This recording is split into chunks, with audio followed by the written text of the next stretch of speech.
1 asks us to compare the width, orientation, horizontal translation, and vertical translation of a given equation to a very standard generic parabola quadratic equation. First, is the one I've underlined in red wider or narrower? Notice the a value is -1/2. The closer we get to 0, the wider the graph becomes. The a value of a standard equation is 1. This is a wider graph, since -1/2 is closer to 0 than 1. What about its orientation? Does it open up or down? The fact that a is -1/2, the negative means it opens down. What about the horizontal movement? X minus 5 tells us there is horizontal movement.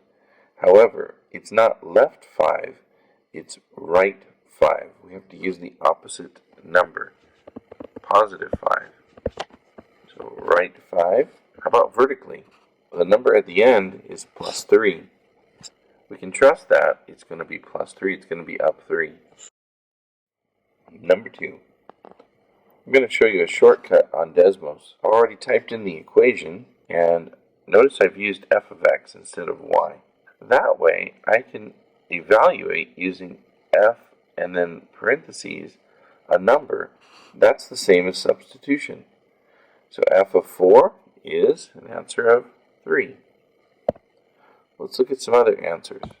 There's f of 3, it's -3. f of 2 is -5. f of 1 is -3. f of 0 is 3. There is another way to do this. Drag your finger or your mouse along the equation, and it will give you the coordinates as you go along.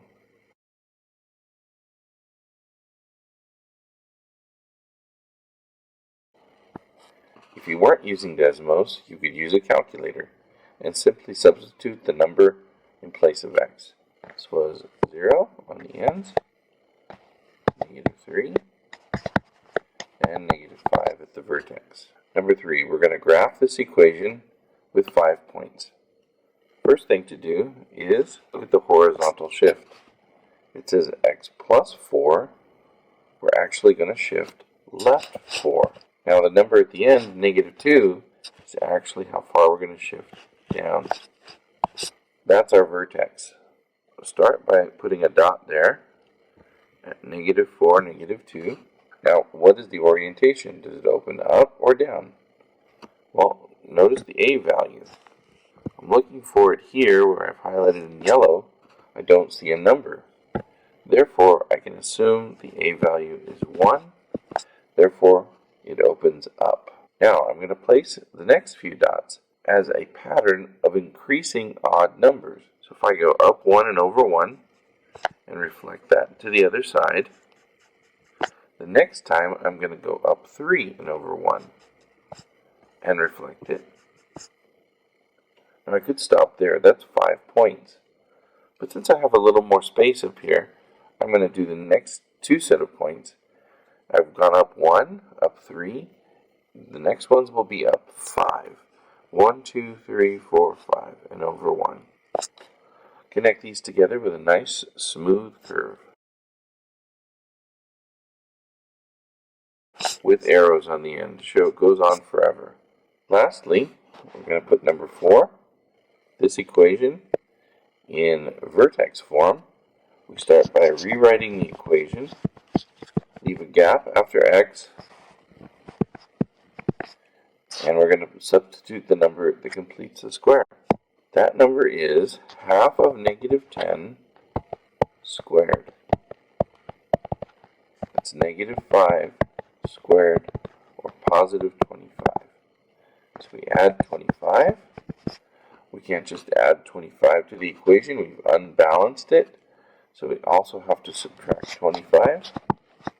First 3 terms are factorable. They are factorable as a perfect square. It's easy to factor. The number that goes in with x is half of -10. So -5, and then finally 5 minus 25 to negative 20. That gives me a vertex of positive 5, the opposite of negative 5, and negative 20. That's it for now. See you next time.